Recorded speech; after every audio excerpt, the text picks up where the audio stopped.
सोहन लवकर उठ, सोहन लवकर उठ बोलतं. आजीला जास्त दुखतंय. मी ते काकाला सांगलं का काही पण करून थांबव बरं, कुठं पण हॉस्पिटल बघ पहिला, ऍडमिट करायला लागेल 4-5 दिवस. एक टाइम तर असा आला का मी नर्स समोर पण रडत रडत बोलतोय का काय झाले नक्की सांगा. ऍडमिट केली, त्याच्यानंतर तो काका गेला आणि बस पण गेली, सगळी माणसं गेली, मी आणि आई दोघंच रडत होतो.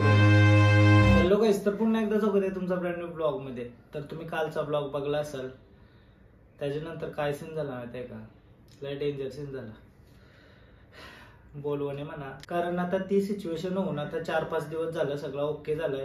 त्याच्यानंतर ही व्हिडिओ शूट करते मी, म्हणजे माझ्याकडे पेंडिंग ब्लॉग्स होतं, त्याच्यामुळे मी एक टाकत राहिलो आणि मध्ये 2 दिवस गॅप होता. ते सिच्युएशन मध्ये काय झालं माहितीये का, म्हणजे आता तुम्ही रामटेकचा लास्ट ब्लॉग बघला असाल. रामटेक वरून आम्ही आलो रूमवर मी ब्लॉग एंड केला, रील वगैरे बनवली आम्ही ती तशी आणि ब्लॉग एंड केला. आणि रात्री अचानक डेंजर सीन, आईची तब्येत बिघडली. रात्री फक्त थंडी आली अशी बोलली. मी जेवण घेऊन गेलो आईला, जेवण घेऊन गेलो तर जेवतच नव्हती. मी बोललो फोर्सफुली मी 3-4 घास भरवलं आणि गोळी खाल्लेली त्याच्या आधी, तर बरं झोप आता आरामात. बट काय विषय झाला माहितीये का, ताप थंडी सोबत छातीत पण दुखत होता आजीच्या आणि पाठीने पण दुखत होता.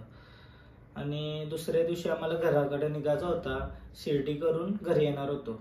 आणि लास्टच्या दिवशीच असा व्हावा, रात्री 11 वाजेपर्यंत आम्ही सगळे झोपायला गेलो. मी, काका, बेलपाटचे 2 काका आणि मी एका रूम मध्ये होतो आणि काकीसा दोघी आणि आई एके रूम मध्ये होती. तर आईला थंडी आलती आणि छातीत दुखवता थोडा, तर बोलतं झोपते मी, सकाळी बघू असं काय सेन. तर बरं ठीक आहे, मला वाटलं नॉर्मल काही आहे का. जेवण बिवण नाही खाला, तर बरं सकाळी मस्त कुठं डॉक्टर नॉर्मल भेटला तर बघू. बट तिथेशी काय सीन झाला, रात्री 1:30 वाजता काकी आली. काकीने दरवाजा ठोकला माझा. सोहन लवकर उठ, सोहन लवकर उठ बोलतं. आजीला जास्त दुखतंय बोलतं छातीमध्ये. तर मी फुल घाबरलो काय, आणि काय करू समजत नाही. आणि रामटेक म्हणजे बघायला गेला तर सगळा खेडेगाव आहे, तिथं हॉस्पिटल नाही काय नाही जास्त, म्हणजे लांब पर्यंत हॉस्पिटल नाही. रिक्षावाला पण नसता भेटला, डायरेक्ट बस घेऊन जावं लागलं असतं. बस तर घेऊन नाही जाऊ शकत असं बोलत होता.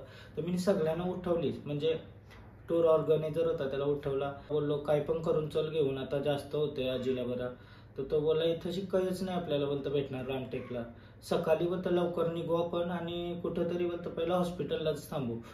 तर असा सीन झाला. तर मी बोललो ओके बरं. आईला विचारलं तुला ओके वाटते का, सकाळच्या निघावं का आता निघावं काय वाटते. तर आई बोलतं वाटते जरा पण दुखतंय, बोलतं सकाळच्या निघूया लवकर. तर आम्ही सकाळी लवकर उठलो. मी रातभर झोपलोच नाही. असं झाल्यावर काय झोपेल, रातभर झोपलोच नाही. सकाळी उठून मी फटाफट आंघोळ वगैरे केली. आईला बोललो आंघोळ करतं का. आईची बोलतं हालत तेवढी बरोबर नाही का आंघोळ करावं. मी फुल घाबरलेलो, फुल टेन्शन मध्ये काय करू. सगळी काका काकी रातभर, काकी बेलपाड्याच्या दोघी काकी आहेत ना, ते आईला सांभाळली रातभर असं तिचे छातीत दुखवता, म्हणजे दाबत वगैरे होतं एकदम प्रॉपर ना. आईला धीर देत होती का काय नाही झालं, होईल नीट. तर सकाळी लवकर आम्ही आंघोळ केली.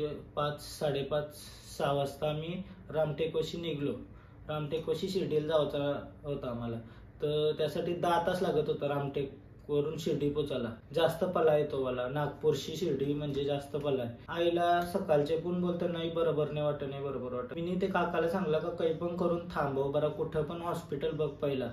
तर त्याने हॉस्पिटल बघितला आणि आम्ही 5:30 का 6ला निघलेलो आणि 7:30 पर्यंत नागपूरमध्येच वर्धाला पोचलो. वर्धाला तिथं वर्धाला पोचल्या आम्ही समृद्धी महामार्ग आहे ना त्याच्यावरून खाली उतरलो आणि तिथंशी रिक्षा केली पटकन. आणि रिक्षावाल्याला विचारला कुठलं चांगलं हॉस्पिटल ओपन असेल, कारण तर प्रायव्हेट हॉस्पिटल कुठंच ओपन नव्हतं सकाळचे 10 वाजल्यानंतर बोलतं.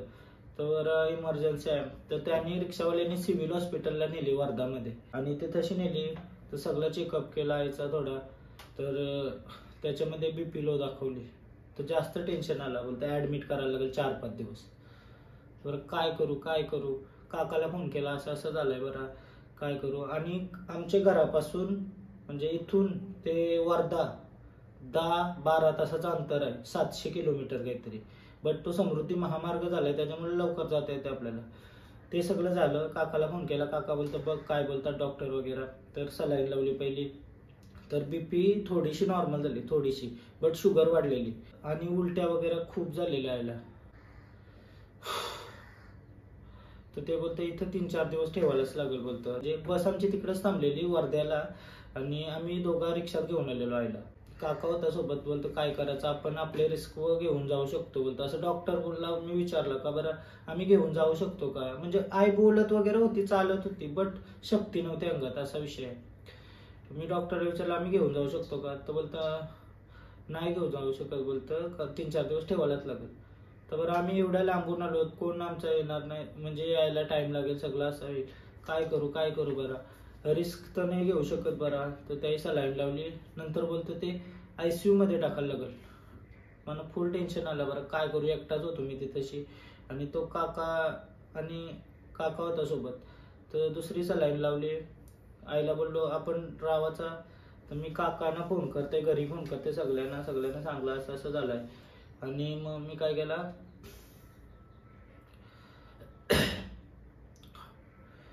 सगळ्यांना सांगून झाला माझा. तर मी डिसिजन माझ्यावरच होता का काय करू, घेऊन जाऊ शिर्डीपर्यंत, काकासांना बोलवून बरं पटकन आपल्याकडं शिफ्ट करूया, की 2-4 दिवस इथं ठेवून बरं रिकवर होईसपर्यंत आपल्याकडं करायचा विषय. तर मी काकाला फोन केला, पण 2 एकरशी काही समजत नाही. इथंशी एकटा राहावं लागला असतं मला बरं वर्धामध्ये, आणि नेला तर शिर्डीपर्यंत जायला आम्हाला 7-8 तास लागलं असतं वर्धापासून. आणि ते ट्रॅव्हलिंगमध्ये अजून तब्येत बिघडू शकत होती असं डॉक्टर बोलला. तर रिस्क नव्हतो घेऊ शकत. मी काय करू, माझं डोकाच चालत नव्हतं ते स्थितीमध्ये. अवरा ब्लँक झालेलो ना मी, आणि त्याच्यामध्ये माझी झोप पण कंप्लीट नव्हती, रातभर झोपलो नव्हतं, तसाच होतो. काय डिसिजन घेऊ. तर काकाला फोन केला काय करू बरं. तर काका बोलतो ठेव मग तिथंशी आम्ही येतो. काकाला बोललो मी काय या तुम्ही काही पण करून. मग तिथंशी ICU मध्ये ऍडमिट केली, आईला ऍडमिट केली ना. तिथं तो सरकारी हॉस्पिटल होता, ऑब्विसली थोडा स्लो होता. म्हणजे मी कुठले पण ऍडमिट केली, त्याच्यानंतर तो काका गेला आणि बस पण गेली, सगळी माणसं गेली, मी आणि आई दोघंच राहिलो तवरेला. सगळं डॉक्टरला मी विचारत होतो कसं काय करायचं, काय कमी झालं, काय प्रॉब्लेम काय नक्की. तर डॉक्टर पण नीट मला आन्सर देत नव्हतं. तुम्ही थांबा, हे करा ते करा, तिथं विचारा. तर मला अजून त्याच्यामध्ये टेन्शन. आणि एकटा होतो तवरेला, आम्ही एकटा बोलल्यावर कसं काय होतंय माहिती आहे ना. मी फोन घरच्यांना बघून माझ्या डोळ्यांची पाणी आहे. आणि मग नंतर मी नर्सला वगैरे विचारायला जावायचो, तर नर्स पण नीट उत्तर नव्हती देत मला. एक टाइम तर असा आला का मी नर्स समोर पण रडत बोलतोय का काय झालंय नक्की सांगा, किती टाइम लागेल, असं होईल, काय प्रोसिजर चालू केली तुम्ही काय. पण आई व्यवस्थित होती त्याच्यामध्ये, म्हणजे नॉर्मल बोलत वगैरे होती, पण असं तिला वाटत होतं दम लागलाय, म्हणजे असं दम लागलाय, छातीत दुखते असं. BP वगैरे नॉर्मल आलेली. मग सलाईन चालू केले ते तशी रातभर. आणि मग सकाळचं 10-10:30 काहीतरी वाजलं, बस वगैरे गेली ती सगळी, आणि तिथं ऍडमिट केलेली आईला. आणि ICU मध्ये होती, तर मी बाहेरच होतो, मध्ये तिथं जात होतो आईच्या जवळ. आणि त्याच्यानंतर मग काय खायला आणायला लागल काय, तर बाहेर पडलो हॉस्पिटलचे, कयूच नाही तिथं, कयूच नाही, म्हणजे नीट असं वडापाव वगैरे होता ते आता नाही देऊ शकत ऑब्विसली. मी विचार केला काय कुठं विचारत जाते, असं विचारत 1 किलोमीटर लांब हॉटेल होता, तिथेशी चालत गेलो आणि जेवायला घेऊन आलो. आई जेवली थोडीशी, एकदम जराशी जेवली, दुपारचे जेवली. तर मला आवरा बरा वाटला का नाही, तर ओके तुला कसं वाटतं, ओके. एक रात्र काढायची आपल्याला, कारण काकासा येत होतं, त्यांना 10-12 तास लागले यावाला. म्हणजे एक रात काढायची बरं आपल्याला, कारण तर आपण घरपासून लांब एवढं होतो, आणि काय बोलू, घरपासून लांब तवरा न असा विषय झाला. तर माझ्या डोळ्यांची पाणीच थांबत नाही. मी बाहेर येऊन असं रडू ये, घरा फोन केला तरी रडू ये, तिथं नेटवर्क पण नव्हता नीट ना. असं डोळे बिलं पुसून मायाच्या जवळ जायचो. तिला काही वाटायला नको का मी घाबरलोय वगैरे, असं ऑब्विसली भीती वाटलच. अंजान शहरमध्ये कोण आपल्याला रिस्पॉन्स नव्हता देत नीट. काय करू काही समजतच नव्हता. आणि मग आईला विचारल्यावर ती बोलायची हाय ओके. आकाशाने यावाला टाइम लागत होता. दुपारचं तिला जेवण वगैरे दिला, तिथं झोपली. दिवस मग काय करू, इथून फेरी मारते तिथून फेरी मारते. ऍपल आणला, काही असं फला वगैरे, नारळ पाणी आणायला बघते, तर नारळ पाणीच नाही. हॉस्पिटलच्या बाजूला नारळ पाणी नाही, विचार करायची गोष्ट आहे. तर मी तिथून रिक्षा गेली आणि नारळ पाणी घ्यायला गेलो. रिक्षा करून नारळ पाणी घेऊन आलो, आईला दिला, फल खाल्ला, सफरचंद खाल्ला, सगळं वगैरे चालत वगैरे होती व्यवस्थित. आणि याच्यामध्ये काय झालं, सगळंच व्यवस्थित चालतंय वगैरे, ICU मध्ये टाकायची काय गरज नव्हती बोलतं. बट काय माहिती डॉक्टरांना काय वाटलं असेल, तर त्या ICU मध्ये टाकली आणि तिथेशी मी सगळा दिला आईला ओके. बट मी डॉक्टरांना विचारते ना, तर ते सांगतात सांगू नाही शकत नीट आहे की नाही, ते आपल्या हातात नाही, काही होऊ शकतं, तुम्हाला शिफ्ट पण करायला लागू शकते बोलतं. त्याच्यामध्ये मला आवरी भीती वाटत होती, त्यामुळेच माझा रडू थांबत नव्हता. आस्ते आस्ते संध्याकाळ झाली, तर मी विचारलं चाय वगैरे देऊ शकतो, तो बोलतो चाय नाही देऊ शकत. तर मी अजून फल वगैरे घेऊन आलो, फला दिली, वाट बघत बसलो कधी काकासा येतात कधी असं येतात. 7:30 वाजला, अजून एकदा जेवण आणलं आणि संध्याकाळी जेवण आणलं ना तेव्हा जास्त जेवली आहे, म्हणजे एवढा भात जेवली आणि थोडीशी चपाती खाली. जरा रिकवर आहे बरा न. तेव्हा शुगर पण जरा लेवलला होती, सकाळची होती तेव्हा जास्त शुगर होती आणि संध्याकाळी जरा लेवलला आलेली शुगर. तसं झालं, सगळी गेलेली, मी एकटाच मेंटली एवढं डिस्टर्ब झालेलो होती, तशी झोपायला पण जागा नाही. अशी खुर्ची होती, खुर्चीनं असं डोका टाकून राहिलो, 10-15 मिनिटं काहीतरी झोपलेलो, तर कोणी उठवलं मला अचानक. तर उठलो तेव्हापासून अशी झोपच नाही लागत झोपत. झोपायचं ट्रायच नाही करू शकत, कारण तर आई आपली अशी आहे ना, झोपू कुठं असा सीन झाला. तर काही पण करून मी वाट बघत होतो कधी काकास येतात. ते सकाळी 9-10ला निघलेलं, रात्री 10 वाजता आलं. तेव्हा मला काही बरा वाटला, जेवलो बिवलो मी पण, जरासा आईला आणलेला त्याच्यातनंच थोडा खाला मी, मस्त जरा बरा वाटला. काकाचं आलं, ते पण नाश्ता वगैरे केला आणि सकाळी निघायचं ये असेल. मी तिथं थांबलो हॉस्पिटलला आणि काकाचाही रूम घेऊन ते तिथं राहिलं, कारण त्याही पण प्रवास केलेला 13-14 तास, त्यामुळे ते पण दमलेलं. ते तिथेशी गेलं, जरा आराम केला त्यांनी पण. आणि सकाळी मी 5 रातभर काही झोपूच नाही आली म्हणा. मी बोललो झोपायला जागा आहे का कुठं सिस्टरला वगैरे, तर ती बोलली झोपू शकतं तिथं बेडवर. मी एक पण व्हिडिओ वगैरे नाही काढली तिथं, माझी हिंमतच नाही झाली. अशी आई होती ना, त्याच्या बाजूला एक बेड होता, तो खाली होता. तर मी बोललो झोपू का इथं बरं, रात्री आता 4-5 वाजता निघायचं आहे आम्हाला. तर ती बोलली झोपू शकता. मग मी तिथं गेलो, फक्त जरासा 20 मिनिटं तिथं फक्त असा आराम करायला गेलो, मोबाईल हातातच होता आणि थोडा मोबाईल साईडला ठेवला. 11 वाजता रात्री तिथं IV वगैरे ओके होते. रात्री 11 वाजता मी गेलो न, दुसरा कोणतरी आला, म्हणजे वॉर्ड बॉय वगैरे असतो तो आला उठवायला, इथं नाही झोपू शकत बोलतं. आणि तिथं झोपायला मी, माझ्याकडे काहीच नव्हतं, ब्लँकेट नाही काही नाही, सगळं बसमध्ये टाकून आलो, डायरेक्ट हॉस्पिटललाच होतो. सगळ्याची फोन आहेत होते, आपले बसमध्ये जवरी होती ती पण चिंतेत होती, त्यांची पण इच्छा नव्हती. शिर्डीला गेलती तरी त्यांना काही असा सगळी फोन करत, कसा आहे, काय झालं, कसा काय करतोस तू, खालास का काय, आजी कशी आहे, सगळी फोन करत होती. तर रात्री 11 वाजता म्हणा ते वॉर्ड बॉयनी बाहेर काय, म्हणजे काय बोलतं नाही झोपू शकत ना म्हणा, एवढी झोप आली का नाही, कारण तू पूर्ण दिवस झोपलो ना, तो रात्र पण नव्हतं झोपलो, लक्ष पण देवाचं होता याच्याकडे. तर झोप तर नाही आली. 12 वाजता मी तिथं बाहेर 1-2 खुर्च्या होत्या, तर खुर्च्यांवर बरं झोपते, त्या लोखंडाच्या खुर्च्या पक्क्या थंड लागत होत्या, अंगावर काही नाही. तर जरा झोपायला गेलो, अंग टाकला, तर 1 वाजला. मी जरा 1 तास झोपलो असेल तिथेशी आणि मग परत उठलो, आतमध्ये गेलो, ते बेडवर बसलो. केव्हा 6 वाजतील याची वाट बघत बसलो. तर थोडासा तिथेशी अंग टाकला, पटकन झोपून गेलो. तर 4 वाजता उठलो, आई पण उठली, आता बरं जावंच आहे. मी नर्सला विचारला ही बनव चिठ्ठी, तर चिठ्ठी वगैरे तिने बनवली आणि त्याच्यात लिहिला की मी स्वतःच्या जिम्मेदारीवर घेऊन जातोय. 3-4 दिवस आपण तिथं ठेवू नव्हतो शकत आईला. आई नॉर्मल होती.